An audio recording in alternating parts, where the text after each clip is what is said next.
I'd like to welcome everybody here also and start this formal release of the UMWA's report on the disaster at Upper Big Branch by expressing one more time our condolences and concern for the families. We're miners too. Most of us who in this union have worked in the mines, and we've had similar experiences. It goes without saying that miners should not have to face life-threatening situations or the threat of discharge when they go to work. You know, there were people who tried to prevent this disaster. There were lower-level foremen at this mine who expressed concern, and they were threatened with retaliation.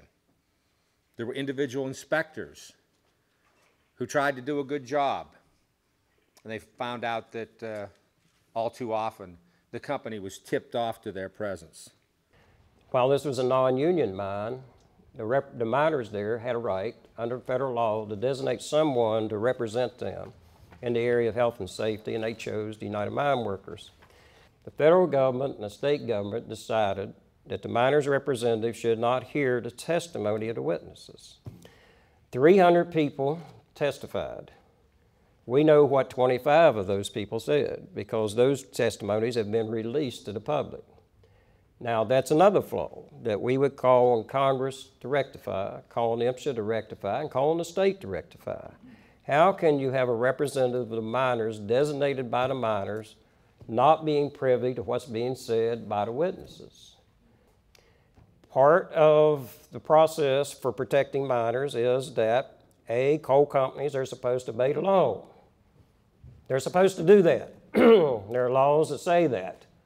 There are federal laws that say that and state laws that say that, and if they comply with those laws and live by those laws, we won't be in another room like this. But the truth of the matter is that didn't happen this time, and it never happens whenever there's an explosion. That's why you have explosions. That's why you have fatalities. People violate the law. But the law also requires MSHA and the state to make sure that people who want to violate the law or will violate the law are forced to comply. So the federal government had a role here to make certain that Massey Energy or any other company that might be violating the law was brought in line. And they have the tools at their disposal to see that that happens. We need to do away with regulations. That's the big thing now on Capitol Hill. We had too many regulations and we had too many federal government agencies running around here trying to enforce the law and make it hard on the business community. I testified just a few months ago at a hearing called by the Republicans who now taken over the House Labor Committee, whose main focus was all of the violations that have been cited by MSHA and how that's just so unfair to the poor business community out here. And I'm sitting here thinking we haven't even concluded the process with respect to determining what's happened at Upper Big Branch, and they're calling for less regulation. They're calling for less inspections. We want jobs, but we want safe jobs, and we want to be able to go to work and want to kiss our wives goodbye in the morning, hug our children, and see them in the evening. And please excuse us for that demand.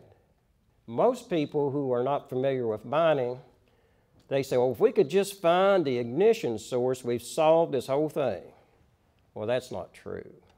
It's absolutely not true.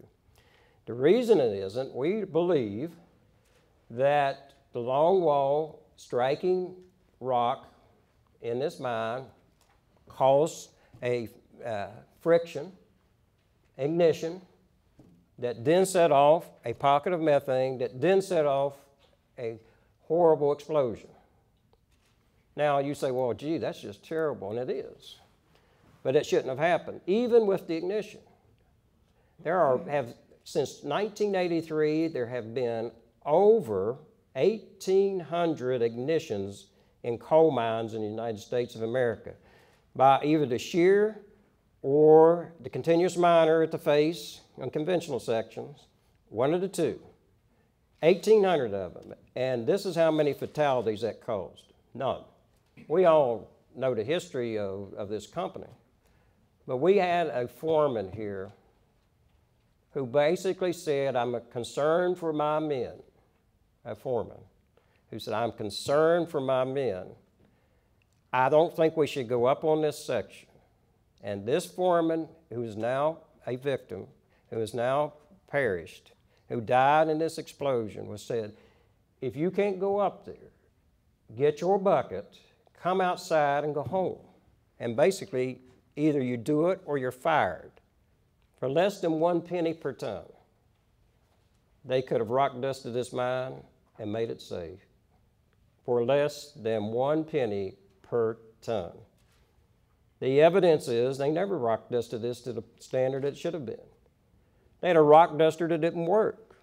And they had 2 men assigned to it that they continued to take off of it and put somewhere else. That was intentional. It is not our purpose here to absolve anyone or to make any unjust accusations. We simply want the responsibility for this disaster placed where it belongs. 95% of the industry wants to do the right thing. They want to have mine rescue teams. They want to have oxygen in place. They want to have evacuation plans. They don't want anybody hurt. They don't want anybody killed. What do you do with the 5%? You make the 5% do what's right, or they've got to get out of this business and let somebody else come in. And we think that those people who were responsible for the operation of this mine should be held accountable. We think that Congress needs to act in a number of ways here. And I think going forward into the future, what we have to do from this, as we've done, unfortunately, in some respects, after every tragedy, is learn from it. And we should pledge to ourselves, regardless of what our status in life is, that this is not going to happen again.